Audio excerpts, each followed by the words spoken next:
Bismillahirrahmanirrahim. Assalamualaikum warahmatullahi wabarakatuh.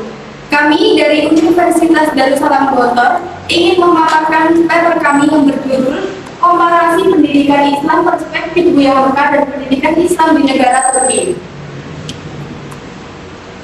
Baik teman-teman sekalian, di sini kami ingin menjelaskan mengenai latar belakang terlebih dahulu mengenai paper kami yang alhamdulillah bisa kami sampaikan di sini. Yaitu latar belakangnya berupa pendidikan merupakan jalan atau proses yang membutuhkan sistem yang terprogram disertakan dengan tujuan yang jelas. Dengan tujuan harapannya dapat tercapai dengan mudah dan teratur. Dalam perumusan pendidikan diperlukan adanya sebuah pandangan atau sebuah pemikiran yang dapat dijadikan landasan ke depannya. Nah, di sini kami mengambil tema yaitu pendidikan Islam perspektif Buya Hamka dan pendidikan Islam yang ada di Turki yang kami gabungkan membentuk sebuah komparasi. Latar belakangnya yaitu di mana Buya Hamka ini memiliki perspektif pendidikan Islam yang lebih menekankan kepada bumi pekerti, sedangkan di negara Turki itu lebih memihak pada modern dan sekuler.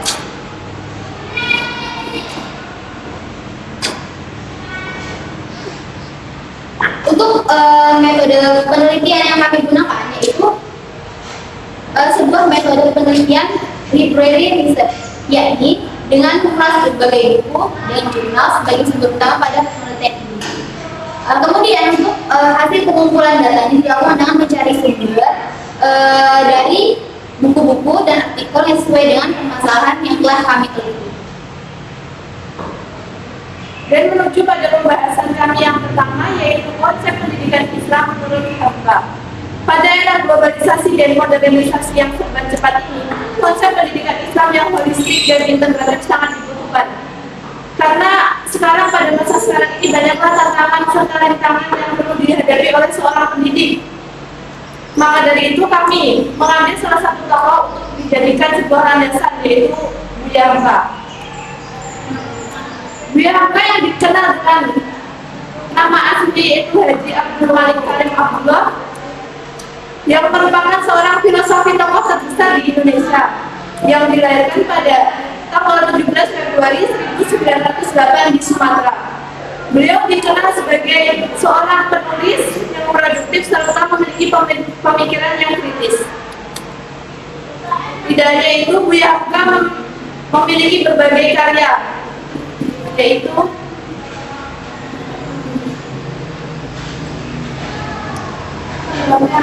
tenggelamnya kapal. Contohnya adalah buku Tenggelamnya kapal Panjer.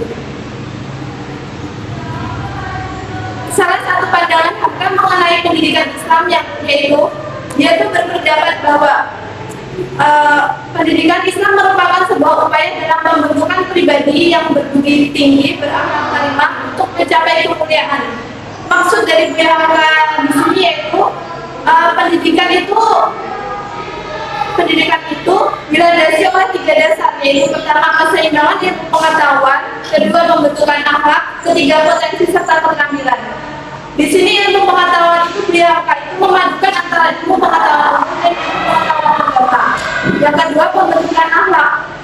Buya Hamka menerapkan pembentukan akhlak untuk berbuat baik, berakhlak karimah agar dapat diterapkan di masyarakat. Yang ketiga pengembangan potensi serta keterampilan. Buya Hamka banyak para mahasiswi zaman sekarang yang serba digitalisasi mulai memberikan keterampilan berupa dia mengupload video dakwah mengenai YouTube serta mengenai konten di TikTok dakwah Islam.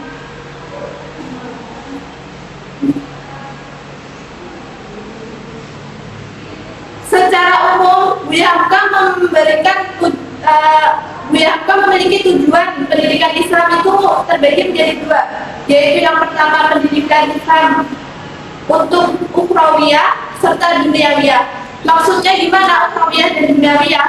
Ukhrawiyah itu pendidikan Islam di sini untuk mencari ridha Allah. Kita belajar ilmu di sini untuk mencari ridha Allah, mengamalkan segala yang diperintahkan Allah.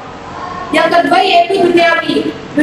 Duniawi di sini yaitu membangun budi pekerti dan mempersiapkan diri ke masyarakat.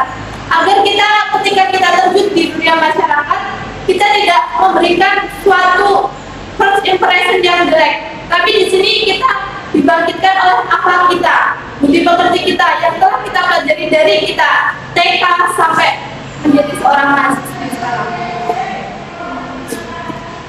Selanjutnya saya akan menjelaskan tentang konsep pendidikan Islam di Turki. Turki merupakan negara yang penting bagi umat Islam. Posisinya sebagai pusat kekhalifahan Islam Utsmaniyah yang menjadikan tolak ukur kemajuan di dunia Islam. Dikarenakan geografis yang berada di dekat barat sehingga adanya modernisasi dan adanya interaksi antara Islam dan barat. Yang pada akhirnya modernisasi yang berada di Turki berorientasi terhadap barat. Para pelopor modernisme barat sebagai tolak ukur dan acuan kemajuan seperti keunggulan kebudayaan ilmu dan teknologi sebagai pedoman dalam rangka merealisasikan Turki yang modern dan maju. Jadi, Turki merupakan negara yang penting bagi umat Islam karena di situ merupakan salah satu tolak ukur agama Islam. Turki sendiri memiliki pemikiran yang modernisme dan liberal karena letak geografisnya yang berdekatan dengan barat. Jadi negara Turki tersendiri berada dalam perbatasan timur dan barat, dan dikarenakan para pelopornya modernisme barat sebagai tolak ukur dan acuan kemajuan seperti keunggulan kebudayaan ilmu dan teknologi. Akan tetapi Turki tersendiri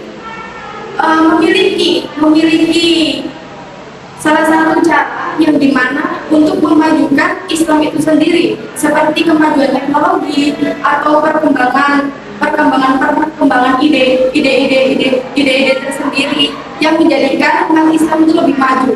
Dan di situ Indonesia memiliki salah satu organisasi yang dimana bekerjasama dengan negara Turki, dan sekarang organisasi itu kurang terlaksana, tetapi para pelajar atau para mahasiswa yang pernah ikut organisasi tersebut memiliki ketika balik ke Indonesia memiliki salah satu ide-ide dan memiliki pemikiran yang lebih maju, dan hasilnya adalah signifikan. Pendidikan di Turki sebagai dimensi dinamis dalam perkembangan suatu bangsa. Turki Utsmani memiliki beberapa masa yang berkaitan dengan pendidikan yang diajarkan. Jadi ada dua masa pada Turki Utsmani. Yang pertama adalah pendidikan Utsmani zaman pertengahan, dan yang kedua pendidikan Utsmani zaman modern. Yang pertama pendidikan Utsman zaman pertengahan ada dua, yaitu masa Utsman I dan era Mahmud II. Dan yang pada masa Utsman zaman modern ada 4 masa. Yang pertama masa Mahmud II, era Tahmizat, masa Utsmani, dan masa Turki Muda. Dan pada masa Ahmad Mahmud II, perkembangan di Turki mengalami pembaruan. Jadi perkembangannya melalui pada waktu Sultan Mahmud II memperkenalkan beberapa perubahan dalam pendidikan Islam, termasuk pengembangan sistem pendidikan yang lebih modern dan penggunaan metode barat. Sultan Mahmud II juga mendirikan beberapa sekolah umum seperti Mekteb Ma'arif dan Mekteb Ulum Edibiyah yang menawarkan pendidikan yang lebih luas dan berorientasi pada kemampuan praktis. Jadi di sini pada masa Sultan Mahmud II pendidikan di Turki, pendidikan umat Islam semakin maju karena selain agama juga menyangkut dunia juga, karena ideologi yang semakin berkembang maju. Kemudian untuk poin terakhir dari presentasi kami yaitu relevansi antara pendidikan Islam perspektif Buya Hamka dan konsep pendidikan Islam di Turki. Yang pertama, Turki memiliki sistem pendidikan yang lebih terstruktur dengan fokus pada pengembangan ilmu pengetahuan. Dan untuk Buya Hamka ini lebih fokus kepada pengembangan etika, moral, serta kebahagiaan individu. Yang kedua, Buya Hamka menekankan pendidikan berbasis nilai-nilai Islam dan budaya-budaya lokal. Sedangkan pendidikan Turki bersifat sekuler serta modern. Yang ketiga, menurut Buya Hamka, sistem pendidikan di Indonesia terdiri dari pendidikan formal dan non-formal seperti sekolah-sekolah Islam, pesantren yang memiliki peran penting terhadap nilai-nilai keagamaan dan budaya. Sedangkan pendidikan Islam di Turki ini lebih terpusat pada ke pemerintahan.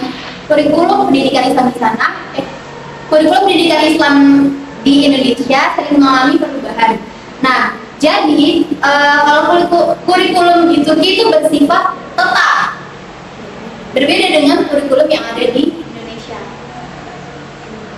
Kemudian yang keempat, perbandingan ini menunjukkan bahwa Buya Hamka dan pendidikan Islam di Turki memiliki tujuan yang sama dalam membentuk individu yang berakhlak mulia.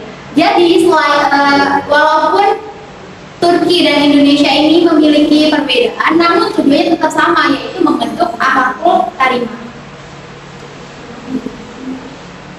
Turki dan Buya Hamka. Buya Hamka menekankan integrasi dan keseimbangan antara ilmu agama dan ilmu umum serta pentingnya pendidikan akhlak. Turki, meskipun belakangan ini ada upaya untuk mengintegrasikan kembali pendidikan agama melalui integrasi khusus, maksudnya Turki, walaupun Turki di sana modern dan liberal, tapi tetap ingin pendidikan Islam ini maju di negara Turki.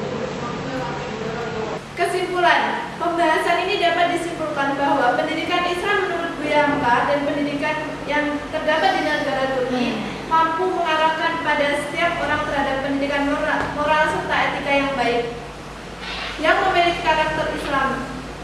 Jadi tujuan dari dua pendidikan di Turki maupun pendidikan Buya Hamka itu yaitu membangun generasi muda untuk berkarakter serta memiliki moral yang baik serta berakhlakul karimah. Buya Hamka membawa pendidikan Islam yang modern ke Indonesia. Selain itu, pendidikan Islam Turki juga mengarah pada modernisasi sesuai dengan perkembangan teknologi yang semakin maju.